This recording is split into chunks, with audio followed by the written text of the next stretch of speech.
প্রিয় ভিউয়ার্স, আজকে এমন একটি জায়গায় উপস্থিত হয়েছি।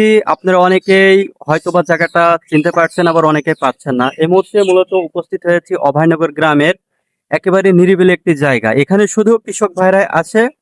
আর আপনাদের আরেকটা কথা বলি, আমাদের সামনে যে অংশ আছে এখানে কিন্তু হিউজ পরিমাণ ধানের চাষ করা হয়। তো মূলত সেই ধানগুলা এই ব্রিজের উপর থেকে নিয়ে আনা হয়। আপনাদের দেখা যে ব্রিজের কি একটা অবস্থা।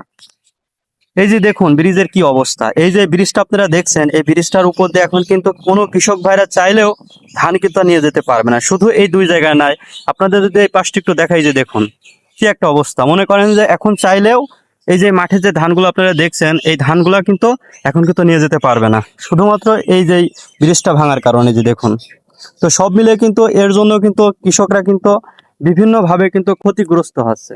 তো সবাইকে বলবো এই ভিডিওটা অবশ্যই একটু শেয়ার করে দিবেন। যদি আপনাদের শেয়ার মাধ্যমে অন্তত এই ভিডিওটা এমন কোনো মানুষের কাছে যায়, তো যাওয়ার পরে কি হবে, এই ব্রিজটা পুনরায় হয়তো নির্মাণ হবে, নয়তো আবার ফের এটা কিন্তু সংস্কার করবে, যাই হোক একটা সুন্দর করে মেরামত হয়তো করতে পারে। তো সব মিলে কিন্তু বিভিন্নভাবে অনেক সময় কথা বলতে বলতে কি হয়, ভুল ত্রুটি হয়ে যায়।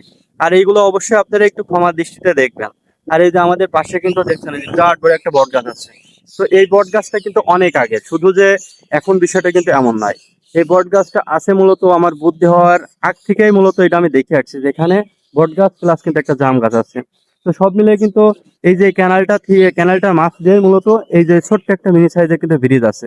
তো যেসব কৃষক ভাইরা আছে, এই যে দেখুন, তাদের কিন্তু এখানে কয়েকশো বিঘা কিন্তু এখানে ধানি জমি আছে। তো এই যে ধানি জমিগুলো আপনারা দেখছেন, এগুলাকে তো নিয়ে যাওয়ার জন্য মূলত এই ব্রিজটার কিন্তু একান্তভাবে প্রয়োজন। তো এটা যদি কখনোই তৈরি না হয়, বা এটা পুনরায় নির্মাণ যদি না হয়, বা এটা যে সমস্যাটা হয়েছে আপনারা দেখলেন, এটা অন্তত মেরামত না করলেও এখান থেকে যাওয়া সম্ভব না। তো সব মিলিয়ে এই যে এতগুলো ঝামেলা কিন্তু কৃষক ভাইরা ফেস করছে, তারপরেও এই যে এত সুন্দরভাবে কিন্তু ধানগুলা সুন্দর মতন তৈরি করছে, শুধুমাত্র শ্রম দিয়ে এবং নিজেদের ঘাম, শরীরের ঘাম কিন্তু পুরাপুরি কিন্তু বিলিয়ে দিয়ে। তো আপনাদেরকে একটা কথা বলতে চাই, আপনারা এই একটা শেয়ার করবেন, অথবা মানুষকে একটু দেখানোর সুযোগ করে দিবেন, কারণ আপনাদের এই ভিডিওটা দেখানোর মাঝেই কিন্তু কৃষক ভাইদের একটু হাসি ফুটতে পারে। তো সবাই ভালো থাকবেন, সুস্থ থাকবেন। আসসালামু আলাইকুম।